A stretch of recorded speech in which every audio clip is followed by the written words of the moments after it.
ఇప్పుడు మనం వేంపాడు గ్రామంలో వైకుంఠాశ్రమం ముందు నుంచుని ఉన్నాం. ఇది సుమారు 56లో అప్పుడు పొట్లూరి వెంకటేశ్వరరావు అనే ఆయన, మరి ఆయన గురువుగారు అంటారు, నాన్నగారు అంటారు, ఆయన సర్వ పరిత్యాగి. ఆయన ఏం చేశారంటే ఈ కొనుగోలు చేసి ఇక్కడ ఒక ఆశ్రమం కలుపుకుని ధ్యానం చేసుకుంటా జీవించి కాలం చేశారు.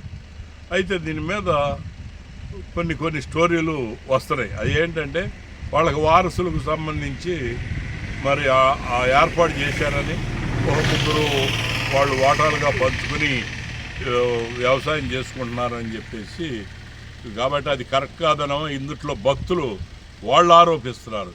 ఇది నా తర్వాత ఇక్కడ ఉన్న కట్టినటువంటి ఈశ్వర దేవాలయం ఈ యొక్క దేవుడి యొక్క అన్నిటిని కూడా మరి భక్తి శ్రద్ధలతో ఆధ్యాత్మికమైనటువంటి విధానంతో కొనసాగించాలని చెప్పి మాకు చెప్పారు అని చెప్పి వాళ్ళు వీరిరువురి మధ్య వివాదం జరుగుతుంది.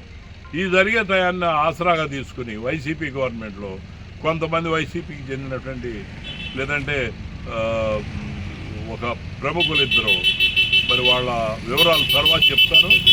ఈ రైతుల్ని బెదిరించి మరి పామాయిల్ కాయలు తోలికెళ్ళి కాటా పెట్టి ఆ వచ్చిన డబ్బుని ఒకిద్దరి అకౌంట్లో ఆ రోజుల్లో జమ అయిపోయి రైతులు అయితే రైతులకు ఇవ్వాలా, లేదంటే భక్తులు ట్రస్ట్గా ఏర్పాటు చేయాలా, ఇదో డెవలప్ చేయాలా, ఆధ్యాత్మిక కేంద్రంగా ఉంటుంది, పర్యాటకులు వస్తారు. పైగా దీనికి ప్రాముఖ్యత ఉంది.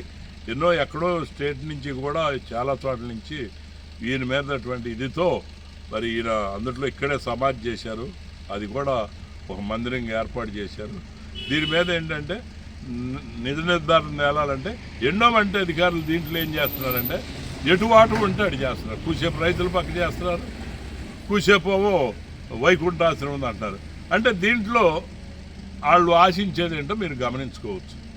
అవన్నీ కూడా వివరాలతో కూడా తర్వాత మీకు వివరిస్తాం అని మరి తెలియజేస్తున్నాం.